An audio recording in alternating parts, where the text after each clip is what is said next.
Oh, welcome to my place. Have I got a treat for you? If you've ever wanted to know how to make bunting, now for those of you who don't know what bunting is like flags of fabric, or you could use paper, that hang across, like you could put them in the garden, you could put them into a room, you could put them anywhere where you needed a little bit more of colour and a bit of a jazz up to an area that's a bit boring or bland.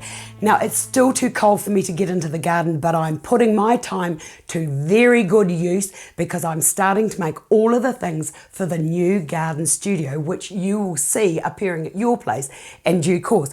But as I said, I want to get myself prepared. Right, this is what I found. This is absolutely fantastic. You can get it from Spotlight.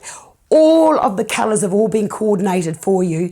They've all been beautifully marked out. You can see all the wee colours of all the little flags, and there's this lovely little line down here which is your cutting line, and it also gives you instructions on how to do it. It doesn't cost very much, and it's just going to make my life so much easier. So these are the things that you need. You don't need a sewing machine. You thought this was going to be a sewing project, but it's not, so you don't need that. But you do need a hot iron, and you also need some fusing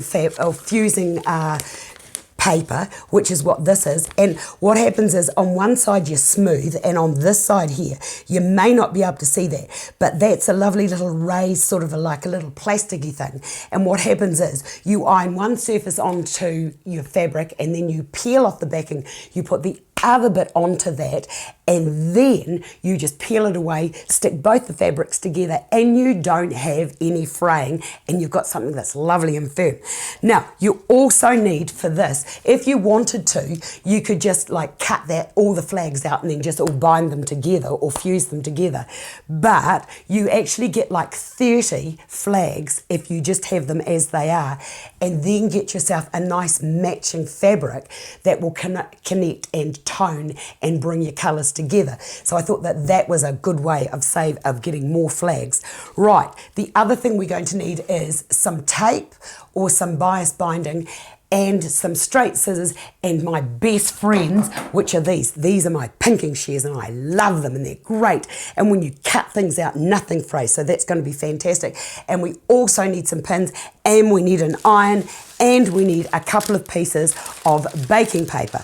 Now the reason we use the baking paper is because sometimes when you're sewing on your fusible sort of like paper to bind them together, what happens is, if that gluey stuff gets stuck on your iron, well, it's terribly difficult to get rid of. Right, there's several ways in which you can do this. You could lay it down like this and then get big pieces of your fusing paper. I've just got a little bit here. You could, and like put it over the whole thing, iron it on. But this is a little bit expensive, so what I did is I cut everything out before I started. Right, with the magic of being very highly organised, I've actually done that. And here is one that I've already prepared. But before we get to there, let me just basically show you how this all works. Right, bit of paper down there, that goes onto there. And there, oh no, we'll use this one here. So what happens is you put that down onto there like that, and then I use another piece of baking paper and I put that on there like that. Set your iron to about cotton, take it off the steam, and then just run the iron over that. If your iron is too hot, what will happen is it will melt and it will not work and it will bubble. So just run that across there like so. I love this no sewing projects.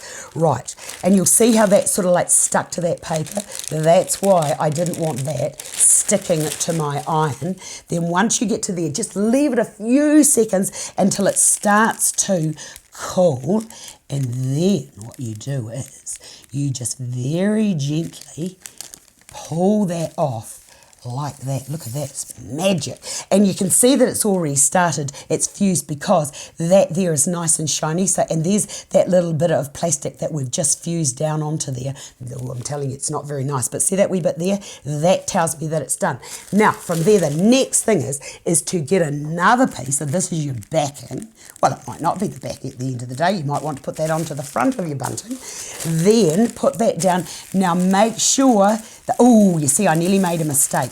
On this baking paper, what I do is I always put a bottom and a top, so that when I do hit it with the iron, it does not get any of that sticky stuff on it. So that there, just you do exactly the same as I said before.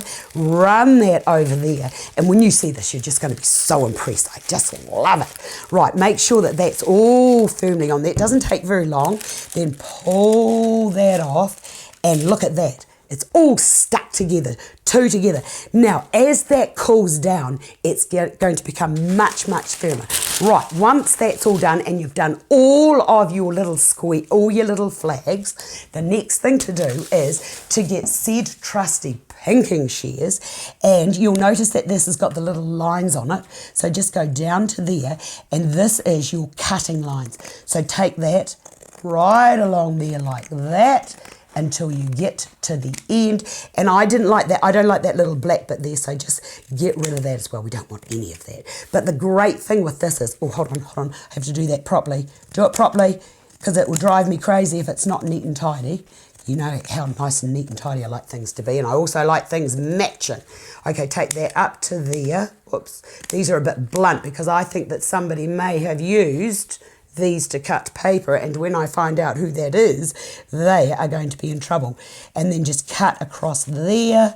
And as I said, the pinking shears are my best friend, and these stop things fraying. Right, so once you've got all your flags cut out, and of course I have, look at all these, aren't they just fabulous? Right, from there, once they're all done, what you need to do is to get some ribbon or some tape, and then you leave a long length. This long length here is so you can tie them up. And I was going to sort of like put like a little curtain ring in there so that we could just hook it, but I didn't quite get to the shop to buy those. But anyway, once you've got this sorted out, and I like to work this way, so get rid of that there. Nice long bit, you don't want to be hanging it out and finding it's too short. So then from there what you do is you just lay these on top of there like that, and you can have as much space between them as you like. And then that, I always pin. So pin that onto there like so, and then when you've got them all pinned on, take them, you actually do need your sewing machine, take them to your sewing machine and then whiz them along. And because you don't want to see me suffering with the iron, this is with the sewing machine, I've actually already done them. Now look at this. How fantastic are these? Fabulous. And as I said before, you could use the same fabric instead of using another one. But I only got like about 15 out of them. So anyway, that's what you do, and that can be hung out outside, and it just adds a little bit of jazz and a little bit of colour to any decor in your home or in the garden. I will show you what these look like in due course when the garden studio is done. Hope you enjoyed that. Thanks for calling to my place, and I will see you another day.